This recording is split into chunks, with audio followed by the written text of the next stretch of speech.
Itinulak na ng ilang pasahero ang tricycle na ito matapos sumuot ang gulong sa butas sa kalsada sa bahagi ng San Jose, Duyala Street sa Barangay Poblasyon, Mangaldan, Pangasinan.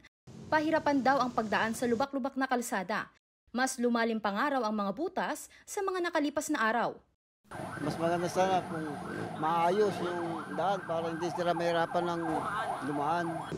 Araw-araw dumadaan sa Duyala Street ang pedicab driver na si Bernard. Kabisado ng araw niya dahil posibleng magdulot ng aksidente ang baku-bakong kalsada. Wala naman daw choice dahil kailangan niyang mamasada. Masisirang sasakyan pa, madam. Dahil sa may butas po. Ayon sa lokal na pamahalaan, dulot ng sunod-sunod na sama ng panahon ang pagkakaroon ng potholes o butas sa mga kalsada. Idagdag pa rito ang pagdaan ng mga malalaki at mabibigat na mga sasakyan. Bilang agarang aksyon, naglagay ng buhangin at sandbag sa mga pothole. Since this is a provincial or national roads yung mga iba. So hindi po sa ako. Pero ang tinitingnan po din mabuti na ito ay hindi po makadisgrasya ng ating mga constituents. No? Nakikipag-ugnayan na raw ang national government sa LG.